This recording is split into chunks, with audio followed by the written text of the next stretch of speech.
네, 오늘 시간은 5대19 송요금원 개관에 대해서 살펴볼 것이고요. 이 내용은 하자마자 쪽지 시험 볼 거예요. 월요일, 화요일, A반은 월요일, B반은 화요일에 쪽지 시험 볼 것입니다. 한번 살펴보도록 하시지요. 볼게요. 약간 드드득 거렸는데요. 네, 보겠습니다. 한족과 관련되지 않은 민족, 그리고 한족 관련된 민족으로 나누어서 한번 볼게요. 이 개관은 선생님이 좀 공들여서 만들었는데 한번 잘 살펴봅시다. 일단 당이라고 하는 나라가 멸망하지요. 당이 멸망합니다. 907년에. 그리고 5대19 시대가 지나가요. 5대19 시대가 뭐냐, 이건 다음 시간에 구체적인 내용을 살펴보고요. 일단 큰 그림을 그리고 살펴보자고요. 거란이라고 하는 민족은 요를 건국합니다. 이거는 한국사 할 때 많이 배웠지요. 거란이 세운 나라, 요 나라. 야율 아보기라고 하는 사람 이름이에요. 야율 아보기라고 하는 사람이 요를 건국합니다. 916년에 10년 차이 나요. 26년 10년. 26년에 거란은 발해를 멸망시켜요. 그래서 고려 태조 왕건이 거란을 별로 안 좋아한다고 우리는 한국사 시간에 배웠던 것 같아요.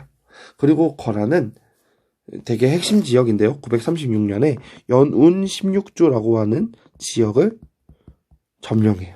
연운 16주. 이 지역은 되게 의미 있는 지역이에요. 꼭 알아두어야 할 지역이지요. 꼭 알아두어야 할 지역.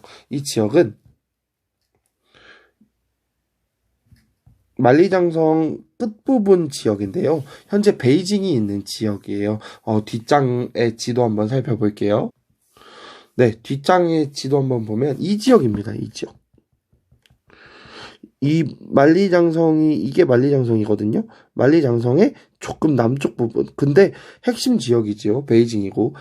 하나 위치를 알면 이 반도를 요동 반도라고 불러요. 랴오동 반도. 이 반도를 산동 반도라고 불러요. 요동반도와 산동반도의 이 경계가 되는 이 사이 지역, 이 지역을 연운 16주라고 하는데 요 나라가 획득합니다. 이것은 송나라랑 싸워서 획득한 건 아니에요. 송나라가 건국되기 전에부터 이제 건국되기 이전에 나라한테 받아낸 지역이거든요. 이 지역이 조금은 이 송나라 입장에서는 뭐라고 할까요? 눈에 가시 같은 곳이었지요. 굳이 이 지역을 얘네가 차지하고 있어야 되냐? 왜냐면 지리적으로 아주 이점이 많은 지역이에요. 이 지역을 차지하고 있는 것 자체가 이 송나라한테는 굉장히 불만이었다고. 그래서 이걸 두고 싸우게 됩니다. 위에서 볼게요. 일단 송이라는 나라가 건국하기 전에 거란족이 연운 16주를 차지합니다. 그리고 송이 건국되지요. 조광윤이라는 사람에 의해서. 이거 오타인데요. 군신관계 이거 지워주세요. 형제관계라고 써주세요. 선생님이 살짝 미쳤었나봐요. 형제관계인데 이거 군신관계라고 써놔가지고 이거 꼭 지워야 돼요. 꼭 진짜 중요합니다. 송이라고 하는 나라는 그 누네카시와 같던 그 지역을 차지하기 위해서 요 나라랑 전쟁을 합니다.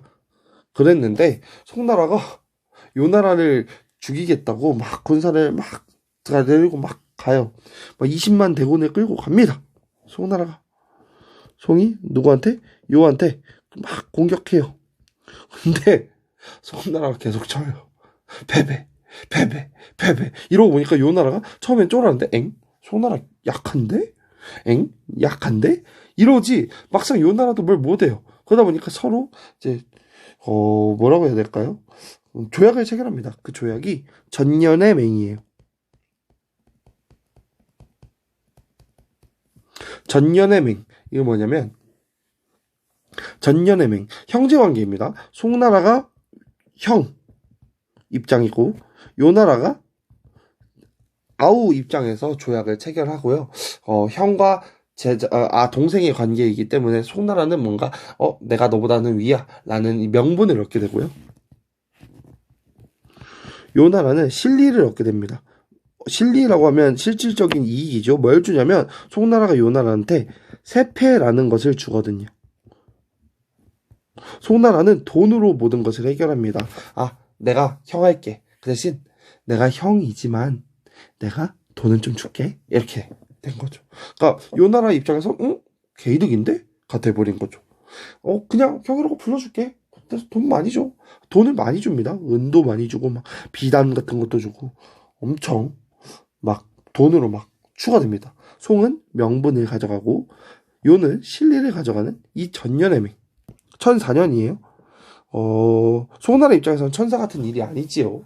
굉장히 최악인 사건입니다. 송나라가 승리했어야 됐는데 요나라 20만 대군이 갔음에도 불구하고 승리하지 못한 이런 일이 일어나 버립니다. 네, 이제 다른 민족을 한번 살펴볼게요. 그 다른 민족은 서하라는 민족입니다. 탕구트족이 세운 나라이고요. 나라 이름은 서하입니다. 하상주 할 때 그 하나라처럼 되고 싶다라는 의미에서 이름을 하라고 지었고요. 서쪽에 있어서 서하라고도 불러요. 그리고 서하랑도 조약을 체결합니다. 그거는 송나라가 군, 하하가 신인관계, 군신관계를 체결해요. 이걸 경력화의라고도 하는데요. 얘는 뭐 대학에서 배우는 용어라서 몰라도 됩니다. 선생님이 그냥 아는 척하려고 적어놨어요. 그런 맥락도 있고 그냥 이 사건을 경력화의라고 한다 정도 알아도 좋을 것 같아서 그냥 양면의 생각으로 적어놨습니다. 이걸 외울 필요는 없어요. 그리고 이제 막 이것도 마찬가지로 송나라가 임금이고 하가 신인 관계를 체결하지만 군신 관계를 체결하지만 송나라는 뭘 얻고 명분을 얻고 서하는 실리를 얻는 거죠. 왜냐면 뭐를 주기 때문에? 세패를 주기 때문에. 이거 단답형 문제로 낼 거예요. 이 동영상 보는 애들만 점수 맞출 수 있게 선생님이 또 추가하겠습니다. 이 세패라고 하는 것을 지급합니다. 돈으로 막 지급해요. 그러니까 송 입장에서는 요 나라와도 실리를 명분을 얻기 위해서 돈을 막 줍니다. 세패를 요 나라한테도 주고 하한테도 줍니다. 그러니까 돈이 막 부족하겠죠. 이 재정이 부족하니까 재정의 부족. 그래서 신종 때 왕안석이라고 하는 사람이 개혁합니다. 왕안석의 개혁. 이거는 우리 개관할 때 살펴보았었죠. 이렇게 하는 와중에 다음 볼게요. 여진족이 이제 꾸물꾸물됩니다. 이 여진족이 금이라고 하는 나라를 세워요. 아골타라고 하는 사람이. 그리고 금은 요를 멸망시킵니다. 이것도 되게 웃겨요. 선생님만 웃기는지 모르겠지만 이 지역이 만리장소 이렇게 있으면 이 지역이 연운 16주 지역이죠. 이 위에는 요, 밑에는 송이었는데요. 갑자기 금이라는 나라가 등장해요. 금이 송나라한테 이야기를 합니다. 나 요 나라 공격할 건데 공격할 때 너가 좀 도와줄래? 그러면 내가 요 나라를 멸망시키고 나면 이 연운 16주 지역을 줄게 한 거죠. 그래서 송나라가 그래? 그리고 그 말을 믿고 금이랑 송이랑 같이 힘을 합쳐서 요 나라를 공격해요. 그리고 요 나라가 이 지구상에서 사라졌죠. 이 지구상에서 사라져버려요. 그리고 금나라는 이 연운 16주를 송나라한테 돌려주는 게 아니라 배신을 해서 송의 절반을 빼앗아가 버립니다. 송의 절반을. 연운 16주를 돌려주는 게 아니라 송의 절반을 빼앗아가는 일이 발생해요. 이게 금나라입니다. 송나라는 좀 약간 멍청했던 것 같아요.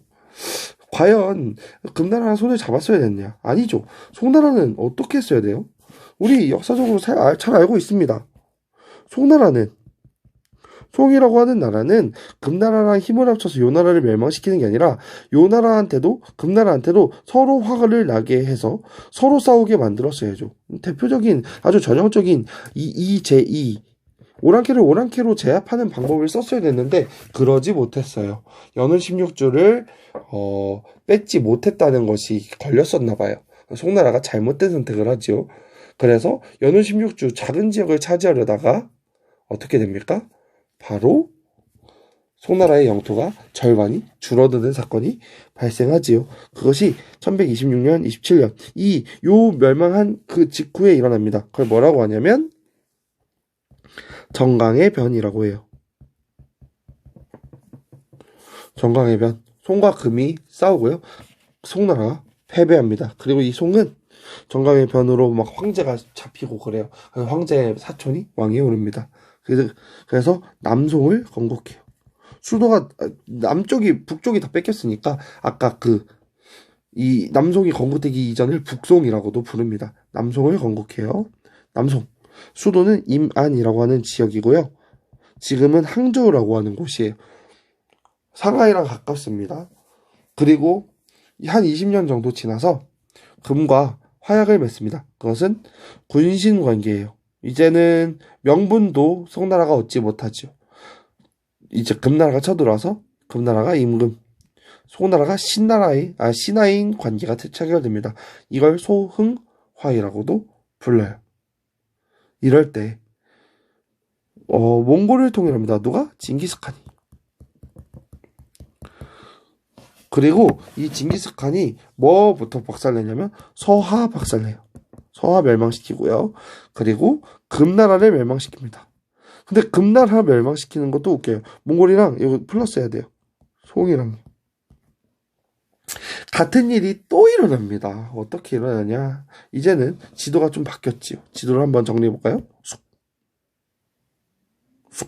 지도가 바뀌었죠. 이렇게 남송, 금 이렇게 있을 때 몽골족이 이제 쓱 옵니다.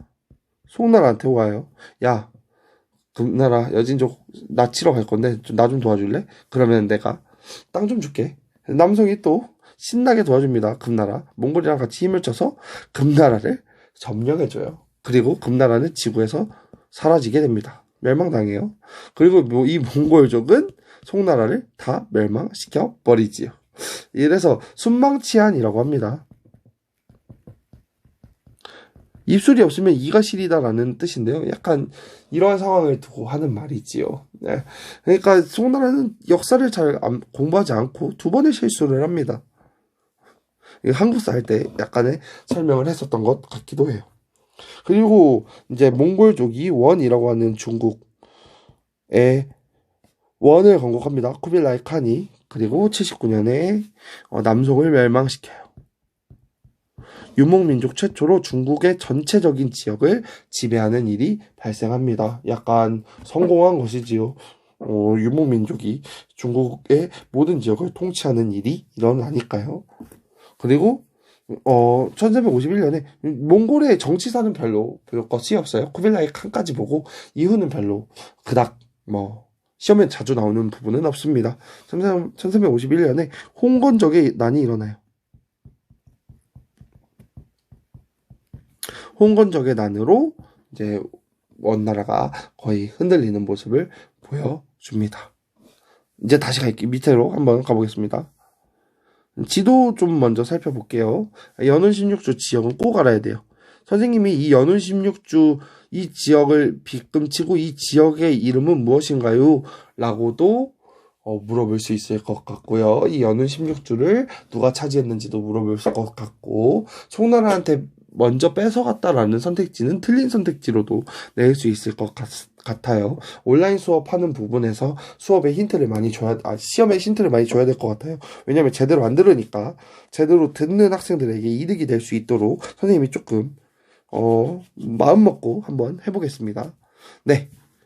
북방민족을 한 번 더 정리해 볼게요. 방금 왼쪽에서 배운 표 내용을 조금 더 살펴보는 건데요. 북방족.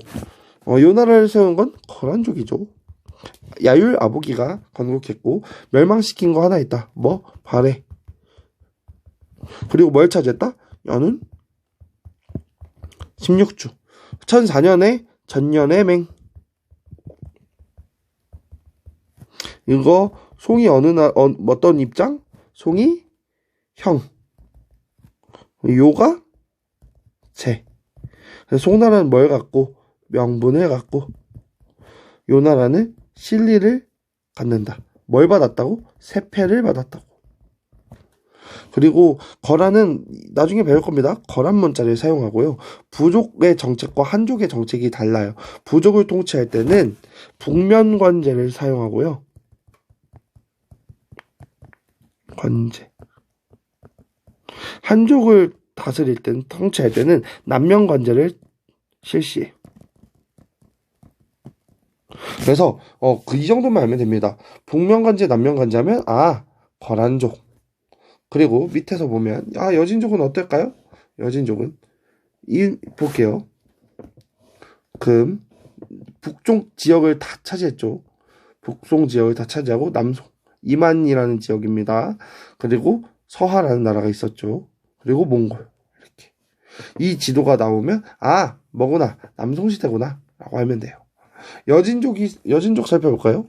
여진족은 금나라를 세우죠. 아고다라는 사람이 건국합니다. 뭐를 멸망시켜요? 요를 멸망시켜요. 금이랑 송이 합쳐가지고 요 나라를 멸망시킵니다. 그리고 1126년에 정강의 변. 그리고 카이펑을 차지합니다. 카이펑은 북송의 수도예요. 북송의 수도를 차지합니다. 여기 변경이라고 하는 카이펑이라고 하는 곳이에요. 뒤에 지도에 꼭 체크하세요. 그리고 남송과 군신관계를 맺고요. 여진족도 여진 문자를 사용합니다. 자신들의 문자를 사용하면서 독자적인 정책을 피려고 했죠. 한화 정책을 했던 북위라는 나라랑은 조금 다른 모습이었어요. 이원 통치를 합니다. 똑같이. 하지만 통치 방식이 이름이 달라요. 부족을 다스릴 때는 맹한모극제, 한족을 다스릴 때는 주현제로 다스려요. 원래 통치 방식으로요. 몽골로 한번 가볼게요. 몽골 가기 전에 탕구투족이죠. 탕구트. 여기는 동서교역로를 장악해요. 동서교역로. 둔황이라고 하는 지역을 장악합니다. 비단길의 요지고요. 동서무역의 이익을 얻어요. 그리고 여기도 서하 문자를 사용합니다. 뿐만 아니라 중국 경전, 티베트 불교 경전을 서하로 번역하고요. 송의 세패를 받습니다. 이 탕구토족 하면 서하족 하면 여기 동서교역로를 차지했다라는 것은 꼭 별표를 쳐 놓읍시다. 마지막 몽골족 징기스칸이 건국하고요. 이거는 몽골족이 그 최대 영토를 체크하는 곳인데요. 유럽 거의 끝까지 가요. 헝가리 지역까지 갑니다. 나중에 이 지도는 다시 볼 거여서 선생님이 지도를 넣지는 않았어요. 세계의 전부를 차지하죠. 그냥 갈 수 있는 곳은 다 갔어요. 승리를 다 했대요. 그냥 전쟁하면 다 승리하는 이 원나라. 땅 이만큼 있으면 얼마나 좋을까요? 아쉽지도 않겠죠. 고려 이 아주 작은 이 한반도 내에서 이렇게 투쟁할 일이 있을까요? 갑자기 영토 입장에서 보면 아주 조금 낮은 입장에서 조금 저렴한 입장에서 역사를 살펴보는 것이기는 한데 그냥 땅을 많이 갖고 싶은 마음은 예나 지금이나 다르진 않네요. 선생님도 땅이 많았으면 이렇게 치열하게 살았을까요? 미안해요. 갑자기 선생님 얘기를 했습니다. 징기스칸 여기는 멸망이죠. 서하 멸망시키고 금 멸망시키고 남송도 멸망시키고 멸망 서하 금 남송. 서하 멸망시켰을 때 서하의 짱 해골로 술 마시고 그랬대요. 술잔으로 만들어버리는 모습도 보여줍니다. 좀 강력한 이 원나라. 싸움을 좀 신박하게 잘했다고 해요. 사냥하는 것처럼 싸움을 했다고 하고 좀 그런 내용은 나중에 좀 더 살펴보도록 하지요. 네, 유목민족 최초로 중국을 통일하고요.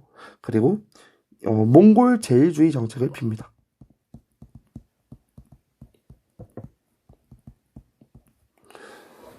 그러면 오늘 수업을 다 다룬 것 같아요.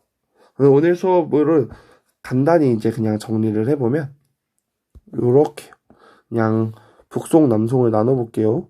북송. 송이라고 하는 나라를 세웁니다. 누가? 조광윤이. 근데 그 전에, 송이라고 하는 나라 전에 요라고 하는 나라는 뭐를 차지했고, 연운 16주 지역을 차지했고, 그래서 이 연운 16주 지역을 두고 요랑 금이 전쟁을 벌인다. 요와 금이래요. 송이 전쟁을 벌인다. 이게 이 전쟁으로 어떠한 것을 체결한다? 전년의 맹. 어느 나라가 이기지 못하고 그냥 세력 균형이 이루어진 거죠. 전년해맹 1004년이었어요. 그리고 막 세패를 줍니다. 그죠? 여기서 송이 요한테 세패를 주고 또 하라고 하는 나라랑 이제 관계를 체결해가지고 또 하라는 나라한테도 세패를 지급하고 그러다 보니까 돈이 없으니까 송나라 안에서 어떤 사람이 왕안석이라는 사람이 개혁을 주장하는 모습도 보여주고요. 12세기가 되면 금이라고 하는 여진족이 등장해서요. 여진족이 나라를 세우고 요를 멸망시키고 그 다음에 정강의 변 북송을 박살내는 모습을 보여줍니다. 그리고 남송으로 가지요. 남송을 건국합니다. 수도가 어디라고요? 임안이라고요. 그리고 금과 송은 군신 관계를 체결하죠. 금이 군, 송이 신. 이제 탈탈 털린 송나라. 그래서 이 당시에 이제 13세기가 오는데 어느 민족이 막 떠오르고 몽골족이 막 떠오르고 몽골족과 힘을 합쳐서 금나라를 몰아내지요. 몽골족은 뭐 서하를 먼저 박살내고 그 다음에 금 박살내고 그리고 남송도 먹어버리는 일이 일어난다고 했습니다. 이게 이제 이 5대 10국 보면 이 내용이 5대 10국부터 원나라까지 핵심 내용이에요. 연운 16주, 송나라 세우고, 전년해맹, 왕안석, 정강해변, 남송, 몽골이 박살. 그리고 중국뿐만 아니라 동서를 거의 다 통일하는 모습을 보여준다라는 거. 네, 오늘 수업은 여기까지만 다루어도 될 것 같은데요. 충분할 것 같은데요. 고생했어요. 많은 내용이지만 이 부분 쪽지 시험 볼 거예요. 쪽지 시험. 이 부분을 알면 거의 5대 10국부터 요 금원까지 다 보니까 쪽지 시험 꼭 볼 것입니다. 오늘 수업은 여기까지고요. 나머지 내용을 여러 번 반복해서 보면서 핵심 내용을 기억하도록 합시다. 오늘은 여기까지 할게요.